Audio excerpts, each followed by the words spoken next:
네, 오늘도 2부 마지막 순서는 조성우의 퍼스트 클래스로 장식을 해보겠습니다. SK증권 영업부의 조성우 차장님 나와 계십니다. 안녕하세요. 네, 아이고 안녕하세요. 네, 그동안 제가 없는 동안 시장에는 별일이 좀 많았던 것 같더라고요. 미국은 잘 다녀오셨죠. 네. 오늘 이상하게 좀 이렇게 방송 들어오기 전에 발음을 들어보니까 약간 버터 맛이 느껴져요. 그럴 리가. 약간 굴러다니는.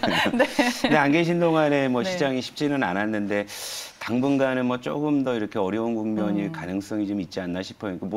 긍정적인 말씀을 드리려고 저도 많은 부분들을 이제 지난 주말에 찾아보고 했는데 아직은 조금은 좀 조심스럽지 않나라는 생각은 좀 드네요. 아무튼 힘내시죠, 여러분. 예.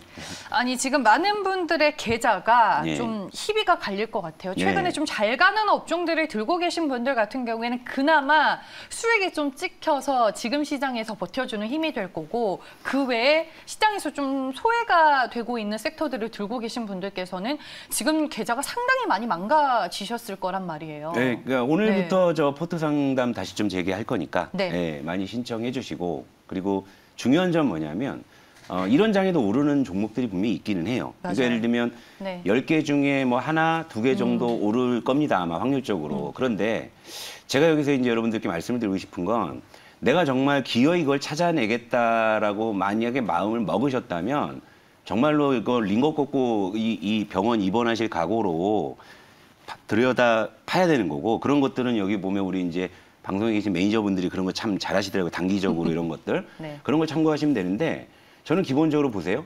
10개 중에 한두 개 오르는 시장이라면은 8, 9개가 빠진다는 시장이잖아요. 그러면 한 8, 90% 정도 안 될 확률이 있다 그러면은 차라리 제 입장에서는 그걸 안 하는 게 더 낫다라는 생각이 좀 들기도 해요. 그러니까 물론 어디에다가 우리가 이제 중점을 두느냐의 차이는 있겠지만, 지금은 그러니까 제가 아닌 여러분의 시각이나 여러분의 관점에서 봤을 때는 이전보다는 수익 낼 수 있는 확률이 좀 낮아져 있다라는 것만큼 분명하잖아요. 그러니까 우리가 이 부분을 먼저 직시하고 나서 시장을 좀 바라보는 것이 조금 더 차분하고 냉철하게 시장과 싸울 수 있는 그런 지혜가 아닌가 생각합니다. 네, 알겠습니다. 그럼 이제 본격적으로 오늘 시장에 대해서 어떤 얘기를 해주실지 주제 바로 만나보겠습니다.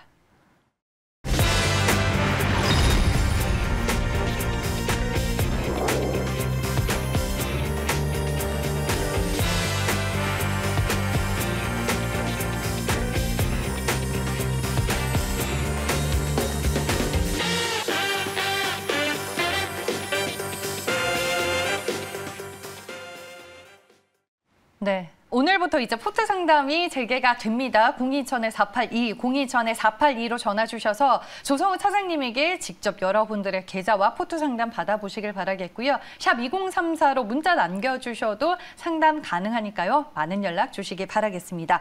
일단 수배를 두텁게 하자라고 오늘 주제를 얘기해 주셨는데, 시장이 그래요. 아직까지 해결된 것도 없고 모멘텀도 없다 보니까 영 힘이 없는 거는 사실인 것 같아요. 제가 지난 대체 공휴일에는 제가 놀러 갔잖아요. 근데 용평 리조트 그렇죠. 잘 갔다 오셨어요? 가서 좀 맛있는 것도 좀 많이 사 먹고 했는데, 근데 이번 대체 공휴일에서 제가 지금 놀러 갈 땐 좀 아닌 것 같다. 그래서 이제 좀 은둔하면서 이제 여러 이슈들을 주말 동안 좀 많이 좀 챙겨봤는데. 일단은 우리가 지금 알고 있는 불확실성이 여기서 더 일단은 악화되는 국면은 분명히 좀 아닌 것 같긴 해요. 그런데 일부는 또 호전되는 모습도 보였지만 이제 제가 말씀드렸다시피 여전히 시장은 이제 불확실성이 남아있는 상황이고, 이러한 것들이 어우러져서 이제 복합 변수들이 어떻게 이제 시장을 괴롭히는지 이 부분인데, 사실 저는 이제 이번 주 정도면은 좀 단기적으로 좀 바닥을 여러분들께 좀 이야기할 수 있는 그런 좀 시간이 좀 기회가 있지 않을까 생각했는데, 아직은 조금 더 봐야 된다라는 좀 생각을 하게 됐고, 현재 이제 시장이 새로운 변수를 만들지 않는다면은 이제 이 구간 어디에서는 이제 바닥 잡는 시도는 분명히 나올 거예요. 하지만 여기서 이제 조금 더 이제 지켜봐야 될 것들이 있다라고 이제 생각이 들기 때문에 이 말씀을 드리는 거고, 일단 지금은 그러니까 함부로 이렇게 시장에 이제 들이대기보다는 조금 이제 수비를 좀 두텁게 할 필요가 있다. 이제 이 말씀 좀 드리고 시작을 할게요. 자, 일단 제가 몇 번 반복해서 보여드리지만, 현재 우리 시장의 이제 주요 이제 불확실성, 특히 대외 불확실성을 먼저 좀 자체 한번 점검해 보도록 하죠.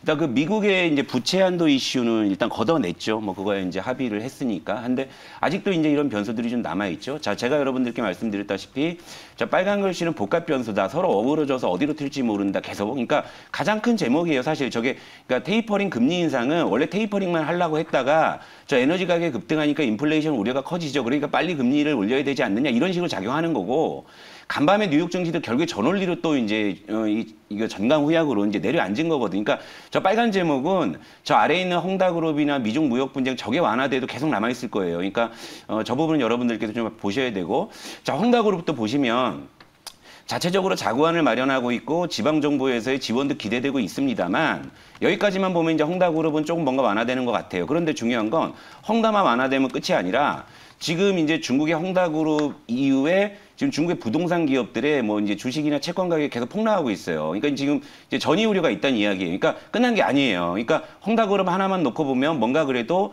올해 안에는 뭔가 그래도 터지진 않을 것 같은데라고 생각할 수 있는데 또 주변을 살펴보게 되면 그렇진 않다. 그러니까 이런 것들 봐야 되고요. 근데 미중 무역 분쟁도 어쨌건 지금 미중 정상이 이제 연내 그 화상회담을 뭐 추진하겠다라는 걸로 해서 약간 이제 잦아드는 듯한 좀 느낌이긴 한데 지금 또 새롭게 이제 떠오른 변수가 대만이라고요. 대만. 그러니까 대만이 지금 최근에 중국이 지금 대만 영공을 매일매일 뭐 침공하면서 이런 것들이 또 새로운 미중 갈등의 변수로 작용할 수도 있다니까 뭐 계속 이제 얽히고 설켜가지고 아직도 저런 것들이 좀 남아있다. 이제 이런 겁니다. 그러니까 물론 최근에 이제 에너지 가격 급등 문제는 이제 중국의 전력난으로 이제 촉발이 된 건데 지금 중국도 이제 석탄 뭐 수입량을 뭐 이제 늘리고 뭐 이제 자체적으로 생산량도 늘리고 하는 식으로 해서 어떤 식으로든 지금 이제 해결하려고 하고는 있지만 지금 이제 국제 이제 에너지 가격은 뭐 물론 간밤에 뭐 이제 가스 가격은 좀 내려가긴 했지만 유가는 여전히 지금 오름세란 말이에요. 그러니까 네, 이런 $80 것들이 넘어섰죠. 이런 것들이 계속 이제 인플레이션 우려를 자극을 시키고 이것이 이제 자꾸 이제 그 미국의 어떤 통화 정책을 지금 자꾸 압박을 하는 건데 또 한편으로 보게 되면 또 뭐냐면 여기서 이제 스태그플레이션이라고 해서 그러니까 경기 회복은 지금 더딘데 계속 물가만 올라가는 거. 그러니까 이것도 문제. 그러니까 하나도 지금 제가 볼 땐 해결된 게 없어요. 네. 죄송한 얘기예요, 여러분. 진짜 이런 말씀 드리면 쟨 또 아침부터 와가지고 또 뭐 또 이제 오른다는 소리 좀 하지 뭐 이러실 수 있는데. 제가 주말 내내 좀 여러 가지 이슈를 제가 다 이렇게 보니까 여전히 좀 조심스러울 수밖에 없다라는 그런 말씀을 좀 드리고 이게 지금 바다 건너의 대외 불확실성이고 그럼 뭐 안쪽은 아무 문제가 없을까? 안쪽도 문제가 안쪽도 있나? 보여드릴게요. 일단 삼성전자 차트 한번 볼게요. 자, 3분기에 그 정도 실적을 냈으면 좀 주가가 반응할 만도 하다 이렇게 생각하죠. 아니요, 원래 삼성전자는 실적이 잘 나오면 주가가 못 갔던 사례가 더 많았던 물론 걸 경험적으로는 그런데 이걸 차트를 기억하거든요. 보면서 말씀드릴게요. 네. 그러니까 제가 왜 이 말씀을 드리냐면 우리 이제 청진 아나운서님께서 말씀하신 그것도 맞아요. 정작 실적 나오고 안 간. 그런데 중요한 건 이 우리나라를 대표하는 삼성전자가요. 이 8월에 반도체 패닉 셀 최근 급락. 우리나라를 대표하는 이 대장주가 최근 2달 동안 2번의 급락을 두들겨 맞았어요. 그랬는데 이런 상황이라면 그 정도 실적 냈으면 반등하는 척이라도 해줘야 된다. 근데 지금 못하고 있잖아요. 그렇죠? 그러니까 뭐냐면 제가 여러분들께 이제 말씀드렸던 게 우리 시장은 그동안 이제 유례없는 랠리를 펼쳤는데 그 유례없는 랠리의 지금의 가격을 정당화시키려면 지표와 실적이 그 어느 때보다 중요하다 말씀을 드렸는데 지금 지표 부분이 바로 그 스태그플레이션 우려 때문에 지금 흔들리고 있는 상황인데 기업 실적이 버텨주면 적어도 그 기업의 주가는 버텨주거나 이런 악조건을 뚫고서라도 어느 정도 해주는 그런 모습이 보여줘야 투자 심리가 살아나는 거죠. 근데 지금 그게 안 나오고 있죠. 근데 여기에 설상가상으로 또 이제 어떤 변수가 있어요. 지금 이제 이건희 회장의 이제 이 사망 이후에 결국에 이제 상속세를 내기 위해서 삼성전자 이 주식을 오너일가에서 매도한다. 물론 1조 4천억 정도이기 때문에 이게 사실 지금 삼성전자 시총을 바라봤을 때는 큰 규모는 아니에요. 그리고 그러니까 몇 개월에 걸쳐서 또 점진적으로 나올 거기 때문에 이 자체가 뭐 주가를 끌어내리는 오버행위는 분명히 아닌데 지금 투자 심리가 삼성전자 이렇게 지금 이게 많이 지금 약화돼 있는 상황에서 오너일가의 주식이 매도로 나온 데가 이게 투자 심리에 도움이 될까요? 그죠? 그러니까 이제 이런 부분들도 좀 생각을 해봐야 되고 그리고 이제 제가 이제 이런 좀 수비를 도착해 하자라는 그런 말씀을 드리는 것을 마무리 지어주는 게 바로 이 환율입니다. 환율 한번 볼게요. 환율이 지금 이제 1,200원에 거의 근접을 했어요. 환율 보시게 되면. 근데 제가 이전에도 말씀드렸다시피 우리 환율이 원달러 환율이 1,200원을 돌파한 그 기간을 돌이켜 보게 되면 뭔가 시장에 큰 악재가 걸려 있는 상황이었잖아요. 그러니까 가장 최근에 작년에는 코로나, 그죠? 그리고 그 이전에 2019년도에는 그 일본의 그 수출 규제 이런 제목이 큰 제목이 있었잖아요. 근데 지금은 큰 제목은 아니에요. 그런데 아까 보여드린 그 복합 변수들이 계속 지금 시장을 괴롭히면서 1,200원을 위협하고 있는데 특히나 이제 오늘 금융통화위원회가 열리죠. 네. 물론 채권 전문가들의 87%가 일단 동결을 전망하고 있어요. 그리고 실질적으로 8월에 올리고 2달 만에 또 올리기가 쉽지 않다라는 것을 알지만 지금 이런 상황에서 선제적으로 한번 금리를 인상했을 때 우리가 뭐 짧은 기간이나마 외국인의 매수도 누렸고 환율이 좀 안정되는 것도 누렸잖아요. 근데 이 1,200원을 돌파했을 때 사실은 금융시장에도 흔들릴 수 있기 때문에 만약에 뭐 어떤 서프라이즈로 인상의 가능성도 조금 점쳐진다 이런 거거든요. 그러니까 지금 상황에서는 금리 인상이 나온다고 하면은 환율이 여기서는 좀 안정이 일단 단기적으로는 될 거예요. 하지만 그렇다고 해서 그것이 또 이 근본적으로 또 해결되는 것들은 아니니까 그러니까 여러 변수들이 지금 다 꼬여 있기 때문에 지금은 이런 생각이 많이 듭니다. 그러니까 수비를 두텁게 할 수밖에 없고요. 중간중간에 이제 역습을 하는 뭐 그런 전략만이 현재로서는 뭐 최선이 아닌가 이렇게 보고 있습니다. 네, 알겠습니다. 저희가 오늘부터 이제 또